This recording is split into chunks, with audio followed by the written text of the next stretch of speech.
9/11-এর 24তম বার্ষিকী আজ 2001 সালের 11 সেপ্টেম্বর যুক্তরাষ্ট্রের 4টি বাণিজ্যিক বিমান হাইজ্যাক করে সন্ত্রাসী গোষ্ঠী আল কায়দা ওয়ার্ল্ড ট্রেড সেন্টার সহ পেন্টাগনের অফিসে হামলা চালায়। এই ঘটনায় মারা গিয়েছিল প্রায় 3000 মানুষ। যুক্তরাষ্ট্রের জন্য কালো এই দিনটিকে শহীদদের স্মরণে বিভিন্ন আয়োজনে পালন করা হয়। বিস্তারিত নাইম আহমেদের ডেস্ক রিপোর্টে।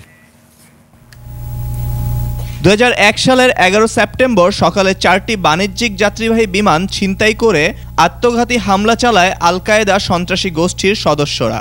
নিউ ইয়র্ক শহরের ওয়ার্ল্ড ট্রেড সেন্টারের টুইন টাওয়ারে 2টি বিমান আঘাত হানে, আরেকটি বিমান পেন্টাগনে এবং চতুর্থটি পেনসিলভেনিয়ায় বিধ্বস্ত হয় যাত্রীরা প্রতিরোধ গড়ে তোলায়।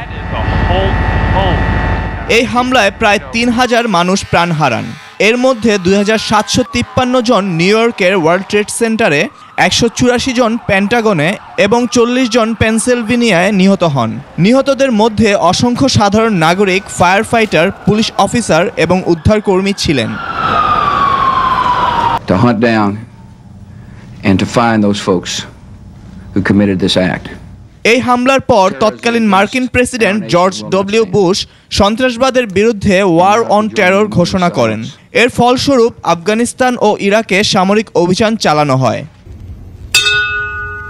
যুক্তরাষ্ট্রে এই দিনটি প্যাট্রিয়ট ডে হিসেবে পালন করা হয়।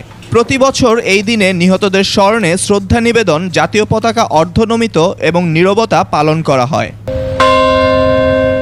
নিহতদের স্মরণে নিউ ইয়র্কের গ্রাউন্ড জিরোতে নির্মিত হয়েছে 9/11 মেমোরিয়াল অ্যান্ড মিউজিয়াম, যেখানে নিহতদের নাম খোদাই করা হয়েছে।